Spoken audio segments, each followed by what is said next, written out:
Hi everyone, welcome to NG path. आज हम अपनी ट्रांसपोर्ट लेयर की सेकंड एपिसोड में कुछ आगे ट्रांसपोर्ट लेयर के अंदर और डीपर जाएंगे। स्टार्ट करते हैं। इसमें एपिसोड में हम स्टार्ट कर रहे हैं with our new topic, the internet's TCP. हमने पिछले एपिसोड में बड़ी जगह पर बात की कि टीसीपी ये करता है, टीसीपी वो करता है। अब टीसीपी है क्या? टीसीपी का फुल फॉर्म क्या है? Transmission control protocol. इतना समझो, मैंने स्टार्टिंग में बताया था कि ट्रांसपोर्ट लेयर में दो प्रोटोकॉल्स काम करते हैं। First is TCP and second one is UDP. दोनों के बारे में हम पढ़ेंगे। अभी फिलहाल हम टीसीपी के बारे में पढ़ते हैं।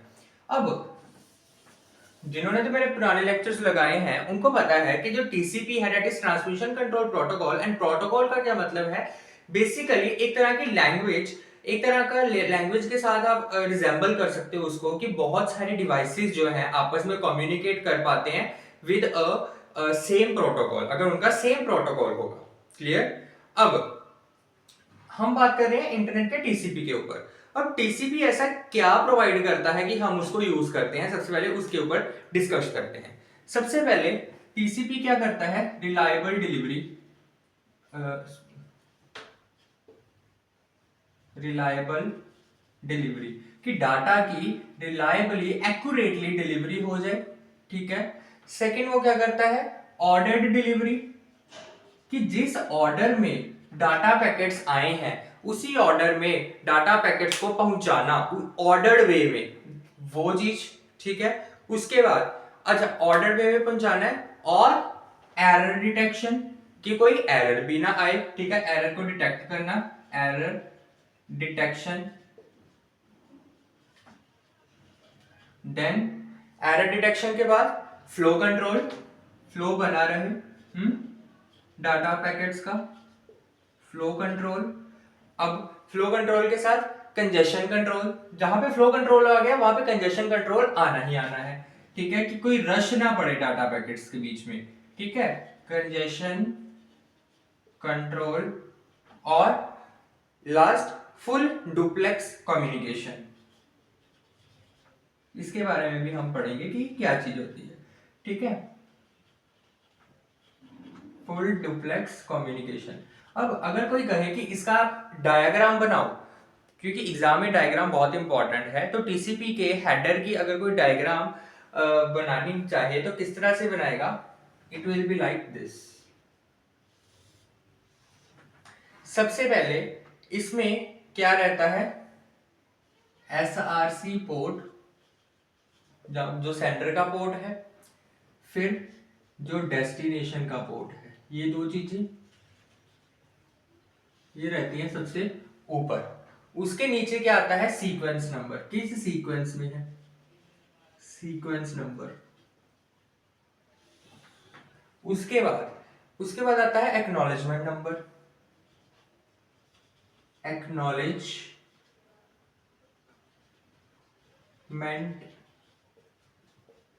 नंबर। क्लियर? एक्नॉलेजमेंट नंबर के बाद क्या आते हैं? फ्लैग्स। और साथ ही में उसके साथ window size, window size.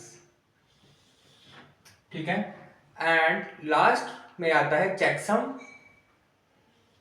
Checksum और अर्जेंट पॉइंटर, अर्जेंट पॉइंट। सो एक बेसिक सी ये डायग्राम है, इसको आप याद कर लीजिए। रियल लाइफ एग्जांपल से अगर समझें टीसीपी को तो किस तरह से समझ सकते हैं कि सबसे सपोज हमने कोई डाउनलोड करनी है फाइल। ठीक है, कोई भी फाइल है उसको हमने डाउनलोड करना है अपने डिवाइस के अंदर। सबसे पहले क्या होगा कि जितनी उस फाइल्स के जितने भी पैकेट्स हैं वो एक ऑर्डर में आएंगे हमारे कंप्यूटर के अंदर, हमारे पीसी के अंदर। ठीक है, एक ऑर्डर में आएंगे। अगर कोई पैकेट उसमें से लॉस्ट हो जाता है तो टीसीपी क्या करेगा? टीसीपी उसको ऑटोमेटिकली फटाफट क्विकली उसको भेज देगा फिर से। ठीक है, उसको रीसेंड कर देगा। अब इससे क्या होगा? सबसे पहले तो कोई करप्शन नहीं आएगी, नो करप्शन। एंड सेकंड, कोई भी डुप्लीकेट नहीं बनेगा इसका। क्लियर? डुप्लीकेट क्यों नहीं बनेगा कि अगर कोई पैकेट लॉस हुआ है तभी टीसीपी उसको रीसेंड करेगा, इसलिए उसका डुप्लीकेट बनने के चांसेस नहीं है।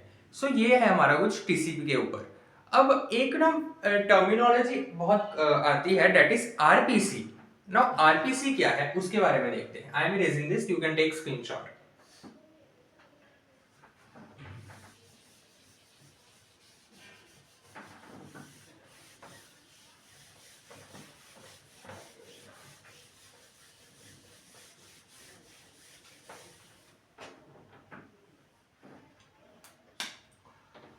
अब वर्ड इज आरपीसी।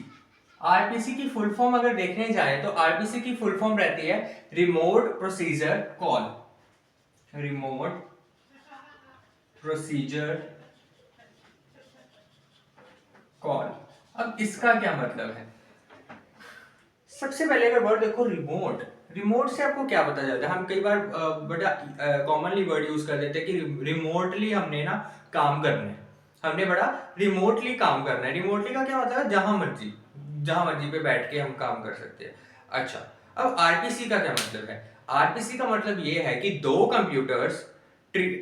कंप्यूटर्स हैं हमारे पास, ठीक है? सो ध्यान से समझिए, two computers treat each other like a function call. जैसे हम एक फंक्शन कॉल करते हैं उसी तरह से एक दूसरे को वो ट्रीट करते हैं। फॉर एग्जाम्पल, आपने अपने लैपटॉप में अगर एनी डेस्क वगैरह यूज किया होगा तो उसका मेन काम क्या होता है कि एक कंप्यूटर आपका यहाँ पर पड़ा है, एक कंप्यूटर आपका सपोज 50 किलोमीटर दूर पड़ा है, ठीक है? वहां से कोई यूजर इस कंप्यूटर को यूज कर सके, that is the work of any desk, and उसका मतलब होता है that is example of remote procedure call, ठीक है? सपोज आपने एक फंक्शन कॉल करवाया, एग्जांपल दे रहा हूं, अब आप पेपर में दे सकते हैं, जैसे कि सपोज आपने एक फंक्शन कॉल करवाया ऐड नाम का।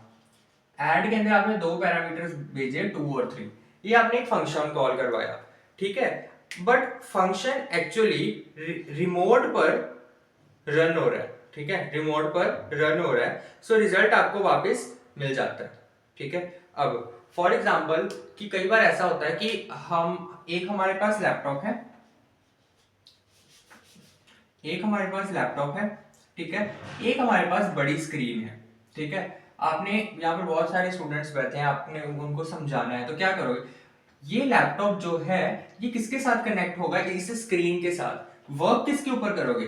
इसके ऊपर। शो किसके ऊपर होगा? इसके ऊपर, ठीक है? सो ये रिमोटली वर्क हो रहा है, ठीक है? आपने यहां से एक फंक्शन कॉल करवाई ऐड नाम की 2,3 पर। अब जो फंक्शन है वो एक्चुअली रिमोट कंप्यूटर पर रन हो रहा है, ठीक है? आपने कर किया यहां से है, बट रन कहां पर हो रहा है? रिमोट कंप्यूटर पर, इसके ऊपर वर्क क्या कहते हैं, रन हो रहा है। तो कोई भी इशू नहीं आएगा, आपको जो रिजल्ट है वो आपको वापस मिल जाएगा, यहां पर भी और यहां पर भी। क्लियर हो गई इतनी बात? अब आरपीसी को हम सिंपल स्टेप्स में समझते हैं। सबसे पहला कि क्लाइंट कॉल्स फंक्शन। सिंपल है कि क्लाइंट जो है सबसे पहले फंक्शन को कॉल करता है। मैं साथ साथ में इसके ना पॉइंट्स लिख रहा हूं जो कि आप एग्जाम में लिख सकते हैं आरपीसी के स्टेप्स। सो सबसे पहले आप इसको अच्छे से एक्सप्लेन करके आना, मैं आपको शॉर्ट वे में बता रहा हूं। सो सबसे पहले client calls function, got it? ये हमारा हो गया फर्स्ट स्टेप। सेकंड स्टेप, अब फंक्शन कॉल हो गया, तो अब क्या होगा? क्लाइंट स्टब जो है वो कन्वर्ट रिक्वेस्ट इनटू मैसेज। जो भी रिक्वेस्ट आई है उसको क्लाइंट स्टब क्या करेगा? उसको मैसेज में कन्वर्ट कर देगा। सो लिख लीजिए client stub convert request into message. Clear? Then third is कि अब जो मैसेज है वो किसको जाएगा? सर्वर को जाएगा, ठीक है? अब जो मैसेज है वो किसको जाएगा? सर्वर को जाएगा। अब सर्वर को जा चुका है, अब सर्वर में भी कोई स्टब लगा होगा, सो सर्वर स्टब क्या करेगा? उस फंक्शन को एग्जीक्यूट करेगा। Fourth is server stub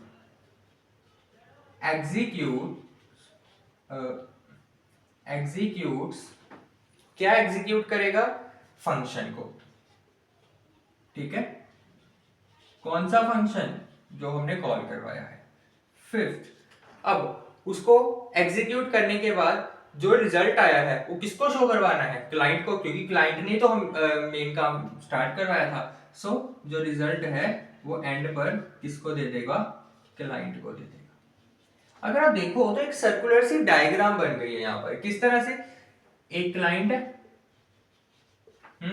client ने क्या किया? फंक्शन कॉल करवाया। फंक्शन कॉल करवाने के बाद रिक्वेस्ट वो किसको जाएगा? क्लाइंट स्टब को। क्लाइंट स्टब को। अब क्लाइंट स्टब क्या करेगा? उस रिक्वेस्ट को किसमें कन्वर्ट कर देगा? मैसेज में। अब ये जो मैसेज है ये किसको जाएगा? सर्वर को। ठीक है, अब सर्वर के पास जाएगा तो सर्वर के अंदर क्या लगा होगा? Server stub. ठीक है, किसको जाएगा? सर्वर के स्टब को। अब जो सर्वर का स्टब है वो क्या करेगा? मेन फंक्शन को एग्जीक्यूट करेगा। ठीक है, so it will execute function. ठीक है, फंक्शन को एग्जीक्यूट करेगा एंड लास्ट में जो रिजल्ट हमारे पास आया है वो किसको दे देगा? क्लाइंट को दे देगा। इसको आप इस तरह से बना दीजिए। सो देखिए, इस तरह से आप समझाकर आ सकते हैं एग्जाम में। क्लियर होगा इतनी बार? अगर मोर प्रिसाइजली देखो तो सबसे पहले क्लाइंट ऐप है, क्लाइंट की ऐप है।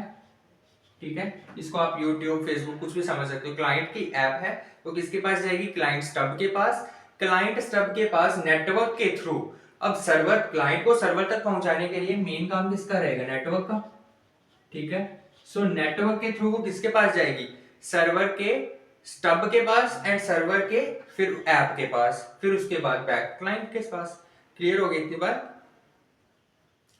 अब इम्प्लीमेंटेशन जो है इसकी वो किस तरह से होती है आरपीसी में, वो देखते हैं।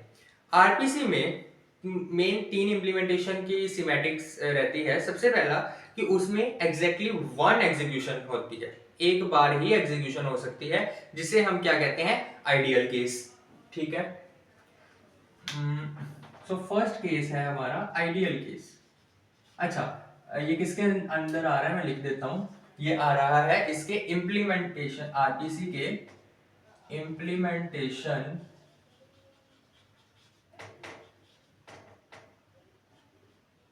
सीमेंटिक्स में। ठीक है, टोटल 3 होते हैं। एक होता है आइडियल, ठीक है, दूसरा होता है if lost packet, retry, and third हमारे पास रहता है अवॉइड डुप्लीकेट्स। ओके, आइडियल में क्या रहता है कि जो आरपीसी है वो आरपीसी में हैव एग्जीक्यूट वंस। ठीक है, exactly once, that is your ideal case. ठीक है, दूसरा लिखवाया मैंने इफ लॉस्ट पैकेट रीट्राई। ये कौन सा केस होता है? ये केस होता है एटलीस्ट वंस का। जैसे ये आइडियल है, दैट इज इसका है एटलीस्ट वंस, कि कम से कम एक बार चलेगा। ठीक है, एटलीस्ट वंस। और डुप्लीकेट्स जो हटाए हैं हमने, अवॉइड किए हैं, that case is called at most once. ठीक है, सो ये कुछ इंप्लीमेंटेशन सिमेंटिक्स थे। ओके, अब हमने समझ लिया आरपीसी क्या होता है। अब एक इसके बाद एक टॉपिक आता है क्लाइंट सर्वर एप्लीकेशन का। बड़ा ही कॉमन टॉपिक है, बहुत बार हम पढ़ चुके होते हैं। इसका हम छोटा सा रिकैप कर लेते हैं।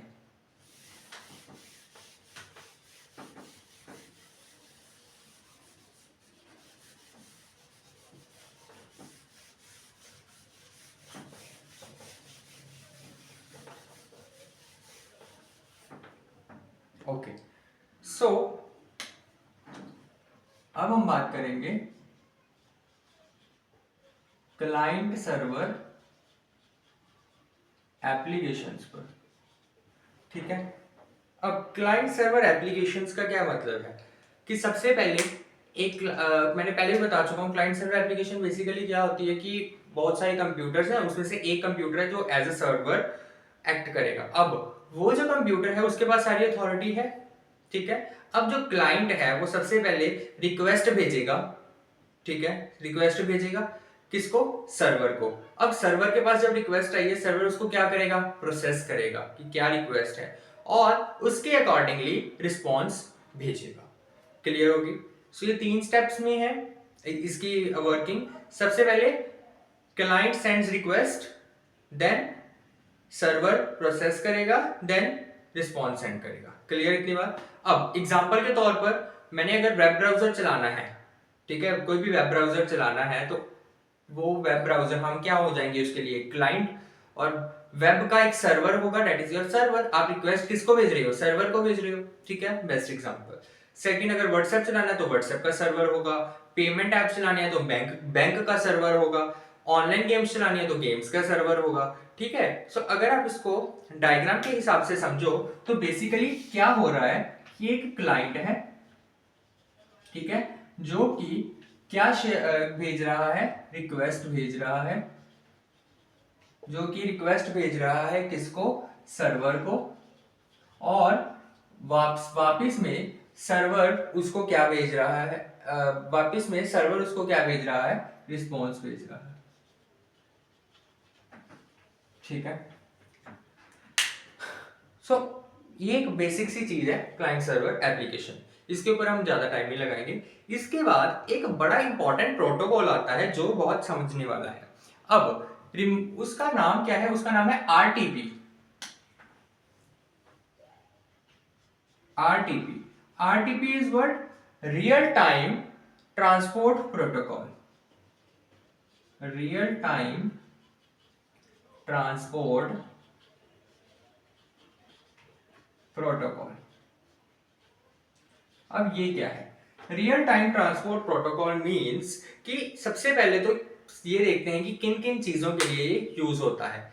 सबसे पहले टेक्स्ट फाइल्स के लिए ये सिर्फ यूज नहीं होता, उसके अलावा किस किस के लिए यूज होता है? वॉइस कॉल्स, ठीक है, video calls, video streaming, live streaming जिसको कह देते हैं, जूम, टीम्स, मीट, ये सब चीजों के में भी कौन सा प्रोटोकॉल यूज होता है? Real time transport protocol. अब आगे से कोई भी पूछे कि गूगल मीट पे, जूम पे या लाइव स्ट्रीमिंग पे या फिर वॉइस मैसेज पे कौन सा प्रोटोकॉल यूज हो रहा है, तो कौन सा हो रहा है? RTP, real time transport protocol. अब इसकी जरूरत क्यों पड़ी वो देखो। बिकॉज जब हम यूज कर रहे थे टीसीपी, इससे पहले हम कौन सा प्रोटोकॉल यूज कर रहे थे? टीसीपी। जो टीसीपी था ना वो बहुत ही स्लो था लाइव स्ट्रीमिंग के लिए, कि लाइव स्ट्रीमिंग के लिए टीसीपी जो है वो बहुत ज्यादा स्लो है। अब आरटीपी जो है वो किसके ऊपर रन होता है? यूडीपी के ऊपर। क्या बताया मैंने? टीसीपी जो है वो स्लो है किसके लिए? लाइव स्ट्रीमिंग के लिए, ठीक है, लाइव स्ट्रीमिंग के लिए। अब हमने क्या किया? आरटीपी को यूज किया किसके ऊपर? यूडीपी के ऊपर, ठीक है। यूडीपी भी एक प्रोटोकॉल है जिसके बारे में हम आगे पढ़ते हैं यूडीपी क्या होता है। सो अभी तक इतना देखो कि आरटीपी को हमने यूडीपी के ऊपर यूज किया, जिससे हमने क्या देखा कि इसमें डिले कम है। ऑब्वियसली अगर आपने लाइव चीज करनी है, कोई भी लाइव स्ट्रीमिंग करनी है, तो ऐसी होनी चाहिए कि उसमें डिले ना हो, ठीक है। अब वीडियो कॉल सपोज आप किसी को कर रहे हो, अब आप बोल रहे हो और कुछ टाइम के बाद उसको आवाज आ रही है, उसको लेट रिस्पॉन्स मिल रहा है, तो आपको भी गुस्सा चढ़ेगा। उसी तरह से बेसिकली हमें क्या चाहिए? लो डिले, कि डिले कम हो। उसके लिए हमने क्या किया? आरटीपी को यूडीपी के ऊपर यूज किया, ठीक है। अब आरटीपी क्या क्या हैंडल करता है वो देखते हैं, ठीक है। अब मेन तो हम आरटीपी पढ़ रहे हैं ना, अभी क्या हैंडल करता है उसको देखते हैं। सबसे पहले ये क्या हैंडल करेगा आपके हिसाब से? टाइम स्टैम्प, ठीक है। सबसे पहले क्या हैंडल करेगा? Time stamp. इसको थोड़ा बड़ा लिख देता हूं,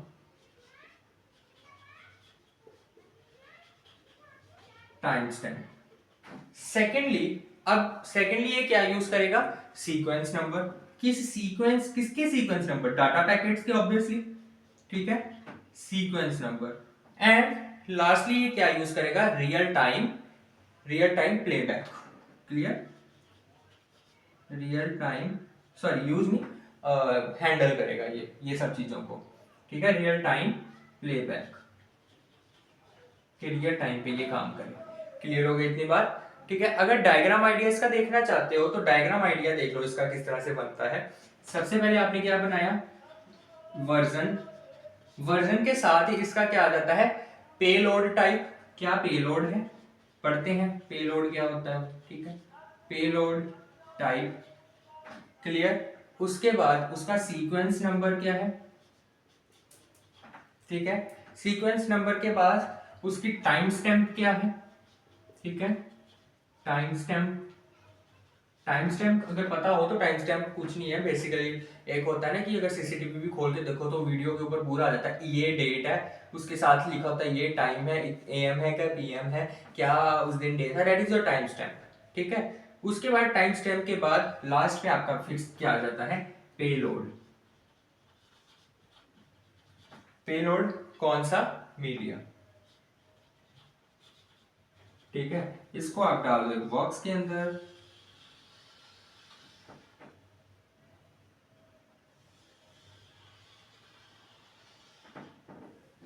clear, is that clear, I think so. अभी इस एपिसोड के लिए हम इतने ही रखते हैं। इसके बाद कुछ जो आपके रह गए हैं, जैसे कि ये हमने पढ़ा था क्लाइंट सर्वर एप्लीकेशन, इसी तरह से एक होती है मल्टीमीडिया एप्लीकेशन।